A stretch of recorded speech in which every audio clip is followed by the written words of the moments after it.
ছোট্ট একটা গ্রাম, চৌধুরীপাড়া। ভোরের হালকা কুয়াশায় যখন সূর্যের আলো মাটির গায়ে হাত রাখে, তখনও কেউ জানে না আজকের দিনটা কাকে পরীক্ষা নিতে চলেছে। গোলাম হোসেন গ্রামের এক সাধারণ দোকানি। মুখে হাসি, মনে সরলতা। তার দোকানটা ছোট, কিন্তু তাতে ছিল বিশাল কিছু বিশ্বাস।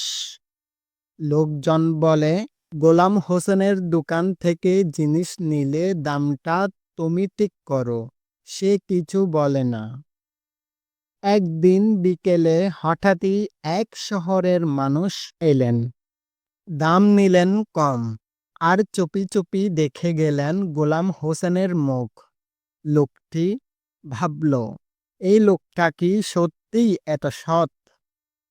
রাত নেমে এলে গোলাম হোসেনের ছেলে প্রশ্ন করল, বাবা তুমি কি জানতে না সে কম টাকা দিয়েছে? বাবা মৃদু হেসে বলল, জানতাম, কিন্তু হয়তো তারও কোনো প্রয়োজন ছিল। সততা শুধু নিজের জন্য নয়, অন্যের অবস্থানও বোঝার ক্ষমতার নাম। পরদিন সকালে শহরের সেই মানুষটি আবার এলেন, হাতে অতিরিক্ত টাকা নিয়ে। চোখে এক অদ্ভুত আলো, লজ্জা আর শ্রদ্ধা একসাথে। তিনি বললেন, আপনার দোকান ছোট, কিন্তু আপনার সততার পরিসর আকাশের চেয়েও বড়।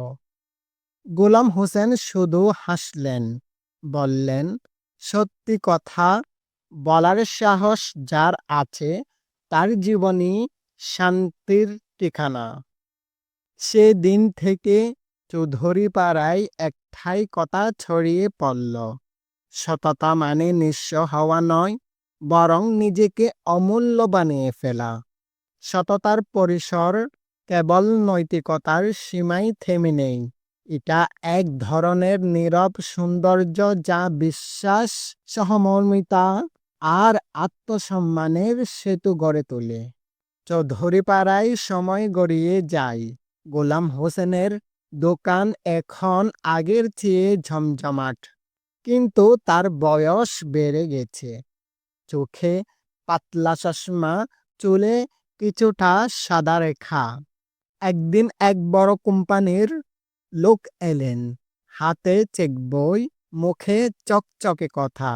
বললেন, আপনার দোকানের জায়গাটা আমরা নিতে চাই। এখানে একটা নতুন সুপার শপ হবে। দাম বলুন, যা চান। গোলাম হোসেনের পাশে দাঁড়িয়ে ছেলের হাত, চোখে এক ঝলক স্বপ্ন, শহরের মতো জীবনের আকাঙ্ক্ষা।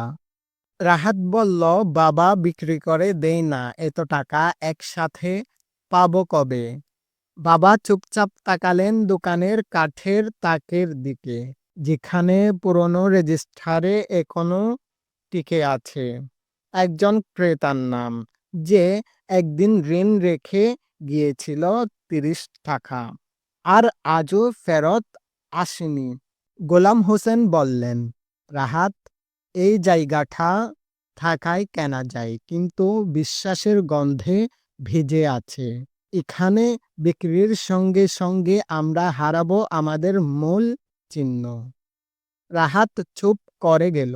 কোম্পানির লোকের চোখে এক মুহূর্তের বিরক্তি, কিন্তু তারপরেই সে হেসে বলল, আপনি জানেন না এখনকার দুনিয়ায় সততা টিকে না? গোলাম হোসেন মৃদু হেসে বললেন, তবু কেউ না কেউ ঠেকিয়ে রাখে বলেই দুনিয়া আজও এত সুন্দর। কোম্পানির লোক চুপ করে চলে গেল। পরদিন গ্রামে গুজব ছড়ালো, গোলাম হোসেন নাকি কোটি টাকার অফার ফিরিয়ে দিয়েছে।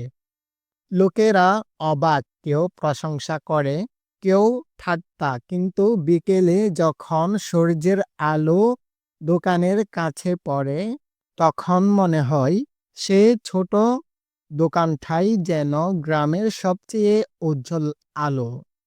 রাহাত পরে বুঝতে পারে তার বাবার অস্বীকার ছিল না কোনো বোকামি, বরং ছিল এক মহৎ উত্তরাধিকার।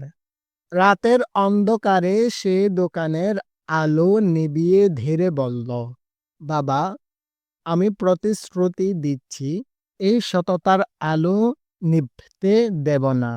সততার আসল পরীক্ষা টাকা বা লাভে নয়, বরং তখন যখন পৃথিবী তোমাকে বলে সত্যি হয়ে কিছু হয় না, তুমি তখনও সত্যকে আঁকড়ে থাকো। বছর কেটে গেছে।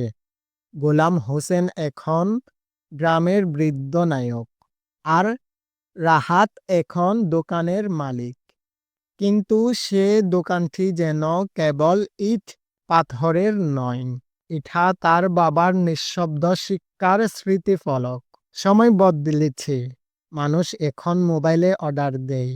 গ্রামে এসেছে নতুন বাজার, ঝলমলে সাইনবোর্ড, ডিসকাউন্ট অফার। আর রাহাত স্টোর যেন সময়ের স্রোতে হারাতে বসেছে।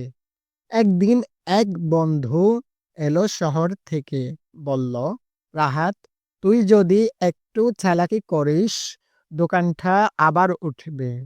লোকজন দাম চাই, তুই বাড়তি বলে দে। সবাই তো করে, তুই একা পিছনে থাকবি। রাহাত কিছু বলল না। সেই রাতে সেই দোকানের পুরনো খাতাটা খুলল, যেখানে বাবার হাতের লেখা এখনো ঠিকই আছে। যে সত্যের ক্ষতি দেখে সে আসলে লাভের পথে। চোখে জল এলো। সে বুঝল, সততার উত্তরাধিকার মানে শুধু নীতিকথা নয়, এটা এক ধরনের সাহস যা সময়ের ঢেউতেও ভেসে যায় না। পরের দিন সকালে রাহাত তার দোকানে নতুন একটা বোর্ড লাগালো, মূল্য বদলাবে না, মন বদলাবে না। লোকেরা হাসলো, কেউ তিরস্কার করলো, কেউ বলল, এ যুগে এভাবে ব্যবসা চলে। কিন্তু কিছুদিনের মধ্যেই আশ্চর্য ঘটনা ঘটল। এক সাংবাদিক এলেন গ্রামে। তার প্রতিবেদনের শিরোনাম, এক দোকান, এক বিশ্বাস, সততা এখনো বেঁচে আছে চৌধুরী পাড়ায়। গল্পটা ছড়িয়ে পড়ল সোশ্যাল মিডিয়ায়। গ্রামের বাইরে থেকেও মানুষ আসতে লাগলো দোকান দেখতে। কেউ ছবি তুলল, কেউ শুধু রাহাতের হাত চেপে ধরল। একদিন রাহাতের চোখে জল এসে গেল। সে আকাশের দিকে তাকিয়ে বলল, বাবা, তোমার শিখানো সত্যের পথ আজও আলোকিত। সত্য কখনো হারায় না, শুধু সময় নেই তার আলো পৌঁছাতে। সততার উত্তরাধিকার কেবল কথাই নয়, যে মানুষ সেটাকে নিজের জীবনে ধারণ করে, তার একান্ত নীরব সংগ্রামী একদিন ইতিহাস হয়ে ওঠে। বছর পেরিয়েছে অনেক।